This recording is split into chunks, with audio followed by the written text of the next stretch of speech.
Hello বন্ধুরা, আশা করি তোমরা সবাই ভালো আছো। তোমাদের প্রত্যেককে আমার চ্যানেলে স্বাগত জানাই। বন্ধুরা, আজকে তোমাদের জন্য নিয়ে এসেছি একটি খুব সুন্দর গল্প।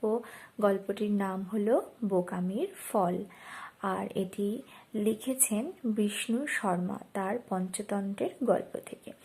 তো এসো বন্ধুরা, আমরা গল্পটি পড়ে দেখি যে এখানে কি বলা হচ্ছে। পাহাড়ের তলায় ঘন বন, বনের মধ্যে ছোট একটা পুকুর।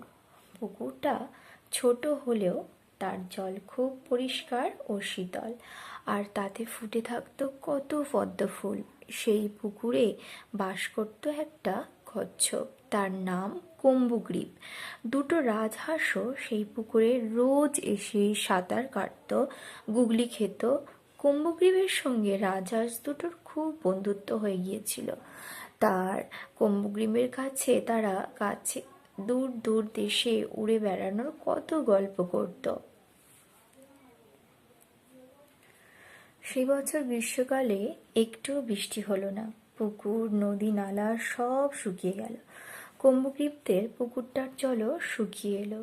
কুম্ভগ্রীব খুব দুশ্চিন্তায় পড়ল। সে এখন কোথায় যায়? একদিন রাজহাঁস দুটো বলল, বন্ধু কুম্ভগ্রীব, কাল থেকে আমরা আর এ পুকুরে আসছি না। জল ভরা কোনো পুকুর আমাদের খুঁজে নিতে হবে।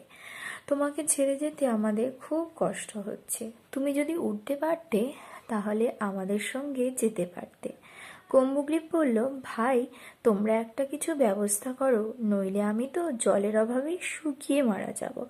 তারপর তিন বন্ধু মিলে অনেক চিন্তা ভাবনা করে একটা উপায় বের করলো। ঠিক হলো, কুম্ভগ্রীব একটা শক্ত লাঠির মাঝখানটা কামড়ে ধরে ঝুলে থাকবে, আর হাঁস বন্ধুরা লাঠির দুই প্রান্ত ঠোঁট দিয়ে চেপে ধরে তাকে নিয়ে উড়ে যাবে।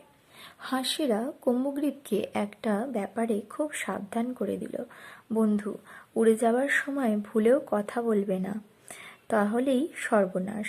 কুম্ভগ্রীব বলল, সে ব্যাপারে তোমরা নিশ্চিন্ত থাকো। এই বলে সেই লাঠির মাঝখানটা কামড়ে ধরল, আর রাজহাঁস দুটো লাঠির দুই প্রান্ত ঠোঁটে চেপে ধরে কচ্ছপকে নিয়ে উড়ে চলল। তারা যখন একটা গ্রামের ওপর দিয়ে উড়ে চলেছে, তখন একদল ছেলে সেই অদ্ভুত কাণ্ড দেখে চেঁচিয়ে উঠল, ওরে দেখ দেখ, কি মজার কাণ্ড! দুটো হাঁস একটা কচ্ছপকে নিয়ে কেমন উড়ে চলেছে। হাঁসেরা উড়ে চলেছে, আর ছেলেগুলো তাদের সঙ্গে সঙ্গে হইচই করতে করতে ছুটে চলেছে। একজন চিৎকার করে বলল, কচ্ছপটা যদি পড়ে যায় তাহলে বেশ মজা হয়, ওটার মাংস দিয়ে দিব্যি বনভোজন করা যাবে। ছেলেদের ওরকম কথাবার্তা শুনে কুম্ভগ্রীবের ভীষণ রাগ হলো।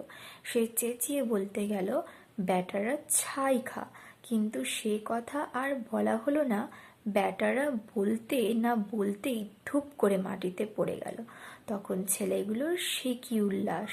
বোকাদের মরণ এরকম ভাবেই হয়। এ কথা বলে হাঁস দুটো সেখান থেকে উড়ে চলে গেল। তাহলে বন্ধুরা, আশা করছি তোমাদের এই গল্পটি ভালো লেগেছে। যদি ভালো লেগে থাকে তাহলে আমার ভিডিওটিকে একটি লাইক এবং শেয়ার করবে, সাবস্ক্রাইব করবে আমার চ্যানেলটিকেও, সঙ্গে বেল আইকনটিকেও প্রেস করে দিবে, যাতে আমার চ্যানেলের সমস্ত তথ্য তোমরা সরাসরি পেয়ে থাকো। ধন্যবাদ সবাইকে।